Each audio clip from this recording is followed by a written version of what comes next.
Hello, I'm Guy Mackenzie, and I'm here for another McMullen video production with Kris Barras, who is one of the UK's most exciting blues rock guitarists.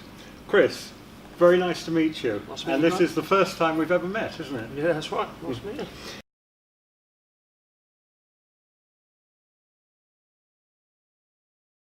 Kris, you started playing guitar at a very young age, didn't you? I think, am I right in thinking you were about 6 years old? Yeah, I started off around about 6 after watching my dad play in several bands. Started off playing when I was 6 and did my first gig when I was 9. Good heavens! So you're on stage at the age of 9, and who was your biggest musical influence way back in the day? Was it your father or the other people you watched at that time? I think obviously my dad, when I was starting out, definitely he started off teaching me.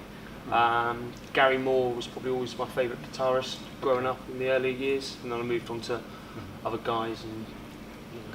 And so gradually you progressed and you became a session musician. I think you travelled all over the world, and you also did some solo work as well. Whereabouts did you travel, and what were the bands you travelled with in those days? Yeah, I played with lots of different people. I did a couple of US tours back when I was like 18, 19. With like a funky pop rock kind of band, recorded an album in Philadelphia. Right. And then just come bits and bobs on and off over the years. Rock stuff, jazz stuff, all the way up to playing bass guitar for Bucks Fizz. Did you really? Congratulations. Well, that's quite something. And how old were you then? Oh, that was only this year actually. Oh, really? That Okay. was, Okay. Well, that was something I didn't know anything about. But really, your career as a sort of musician with your own band took off in 2015, didn't it? With your first album. Tell me about that album, which was the Kris Barras Band, wasn't it? Yeah, it was self-titled because it wasn't really ever meant to be an album as such. I kind of put it together as a demo, and then it got a bit of momentum online, and people seemed to like it, and it kind of became an album. But it was only ever really meant to be a demo to get our name out there, try and get some gigs and that kind of thing. But then in 2016, in fact, you had your second album was Lucky 13, and that has been very well received, hasn't it? And you've had some very good write-ups in the music press. Tell me a bit more about that. Yeah, well, Lucky 13, we approached that as a proper album. I spent pretty much 12 months writing it. We were gigging the songs, which really helped when it came to recording. The songs were bedded in a bit. The title Lucky 13 came back because it was my 13th year as a professional musician. Right. And the lucky part was hoping that it would finally get me some recognition. Which of course it has, because I think in the Amazon charts you were, am I right in thinking number 2? Was that right? Number 2, and in the iTunes charts as well. Yeah. Also, that's quite something. Then, of course, you use various different guitars. You don't just use one guitar. You use, I think, you've got a Strat in your lap. You've got a Telly down here, and you also use a Dobro. Is that right? Yeah, that's right. Tell me about those guitars and why you use those different guitars, and what sort of different sounds you get from all of them. I mean, the Strat. I've got some like hotter pickups that I've put in, so I tend to use this for like heavier stuff. When I need a bit more grit. But these days, most of the time, I'm using my Telly. I've got Custom Shop Relic.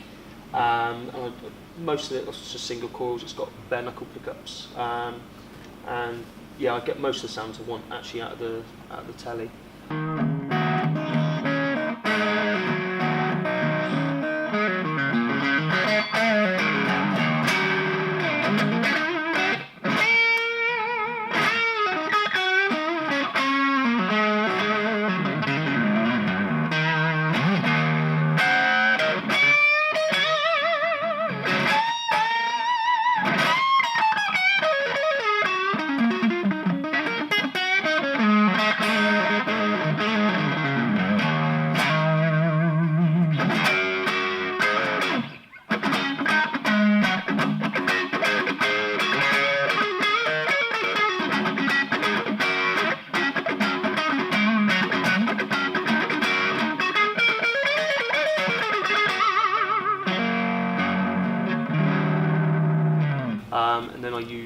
my resonator, a nose arc resonator for all the slide stuff.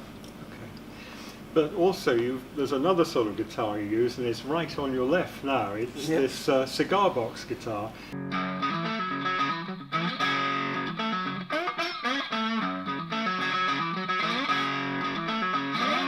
And there was quite a famous gig you did at the 100 Club, is that right?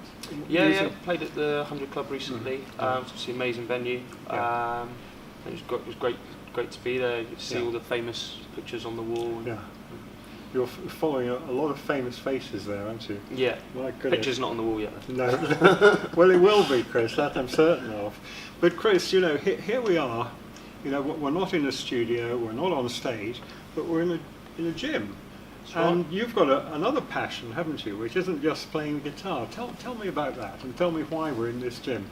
Yeah, I'm actually one of the owners of the gym. This is my day job.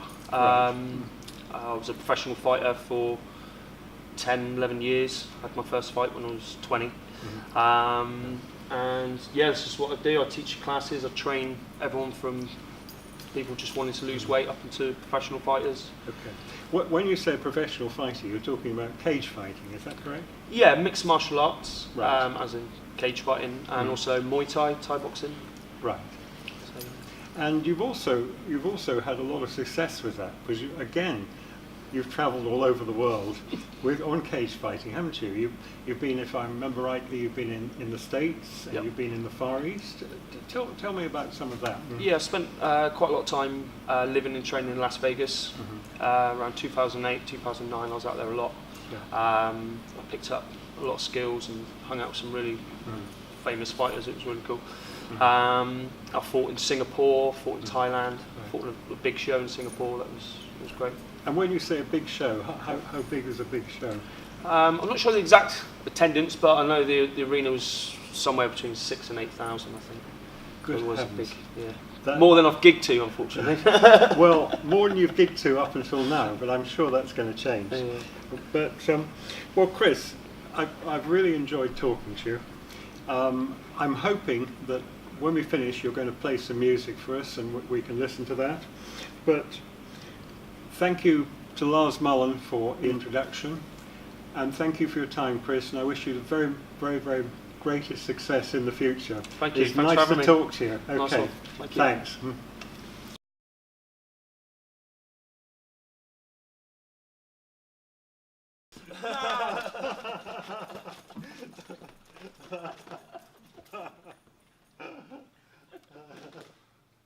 Has to be done.